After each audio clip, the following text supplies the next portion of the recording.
Hey guys, I wanted to show you what you get in a box of Pavlov's House, the Battle of Stalingrad. I've opened this before, I played it quite a few times actually, I love the game. It's published by DVG, Danvers and Games, a company who does a lot of great solo games. Let's look at the back here, not one step back, famous words.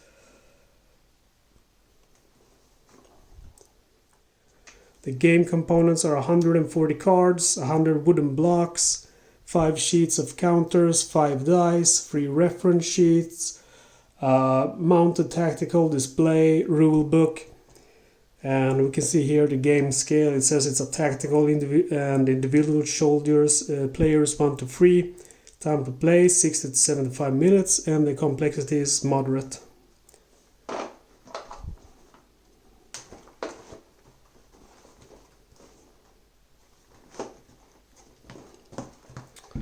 So I got most of the stuff in here in zip bags, just to be able to set up the game nice and fast. We get 5 standard, 6-sided dice. I always drop my dice on the floor. If you watch my videos before, you are aware of that. Alright, so we get a bunch of tokens. These tokens are basically AA tokens here, food tokens, medkit tokens, we got ammo tokens and artillery tokens, signal battalion tokens, and we have our sapper tokens. So those are the tokens we're gonna use to win the game. We have a bunch of Wehrmacht tokens,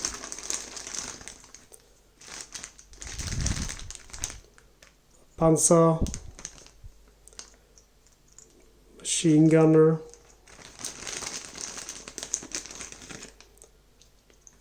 rifleman, Panzer III, the other one was a Panzer IV. We have the scouts.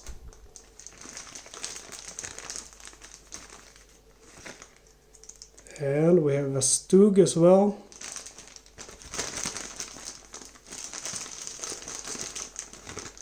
And we have a Panzer II.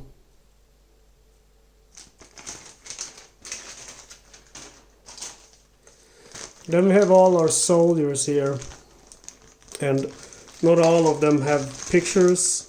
Some of them, like for example the Pavlov guy, he has a picture of him. But there's some in here who, I guess they couldn't find a photo of the guy, so it's just a silhouette. You have some guns in here as well, an anti-tank rifle, machine gun.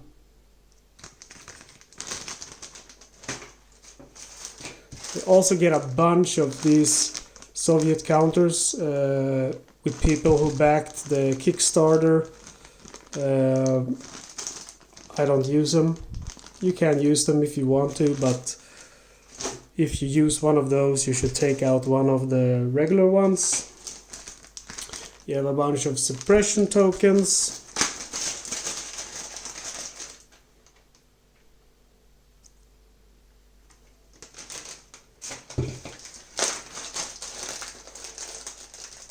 You have command and action tokens. And then you have a really bunch of disruption tokens. And all of those wooden blocks, which you can use instead of using the tokens, if you prefer to play it that way. So here's our Wehrmacht cards. We got some storm groups, Stukas, scouts, panzers, Basically same pictures as on the counters.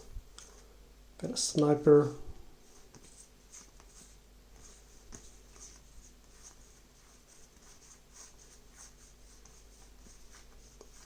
I guess if I would have a single complaint about this game, because like I said I love it, is that the art could have been better. I mean, I would like to see a photo here of a soldier and maybe some art of some Stukas bombing here instead of just this black silhouette, I think you call it in English. Mortar.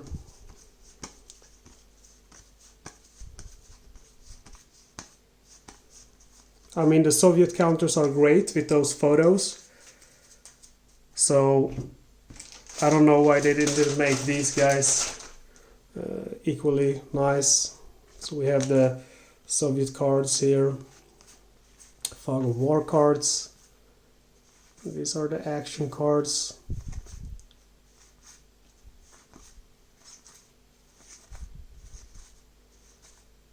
I think these cards are a little bit better than the Wehrmacht cards, but they could still be improved, I think.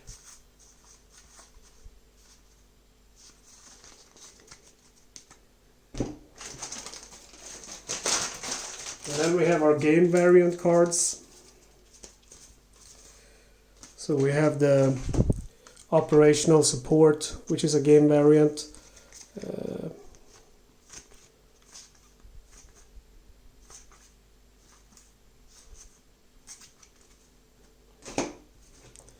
And you have the final game variant cards, which are tactic cards, which make the Wehrmacht forces more dangerous. Basically ups the difficulty of surviving in Pavlov's house. And you can play Elite with just one card, or you can play... No, sorry, you can play Veteran with just one card, or you can play Elite with 2 tactic cards every Wehrmacht turn.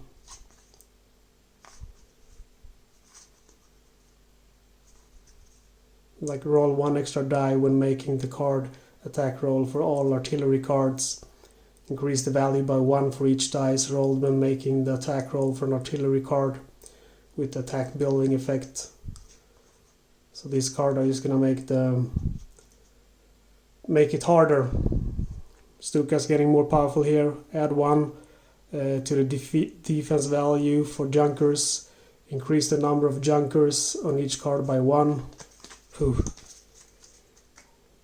But I love that they did it. That's really a fantastic thing, that you can play the game on normal. You can add the operational support. When you've done that, you can add the tactic cards on Veteran and then Elite. So we have the game board here. And here we see Pavlov's house on the left side. I think this is called 9th January Square, and this is where Pavlov's house is. Right in the middle.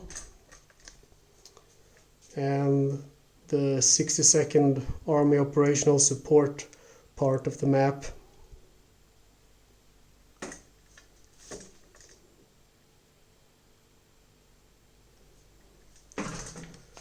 So we still got some stuff in here.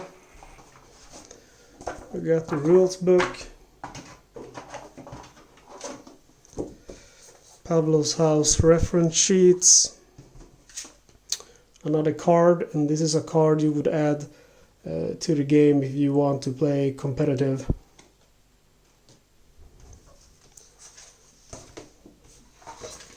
So reference sheets are one-sided. Reference sheet for the Wehrmacht cards. We got reference sheet for the Soviet counters. And one for the Soviet cards. So the rule book. Nice setup illustration there. That's really great. A lot of pictures in here. a lot of examples. We got gameplay examples there.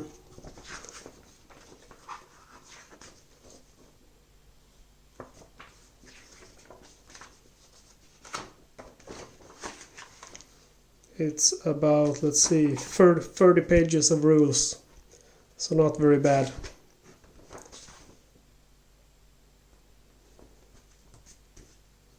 So that's it. That's what you get in Pavlov's House. Really game that I would certainly recommend, still in print by DVG, so go get it if you like Solitaire World War II games. I have quite a few of how to play videos and how to play through video, and I have a few playthrough videos. So go and check them out if you're interested in the game. I do recommend it highly. Alright guys, have a good day.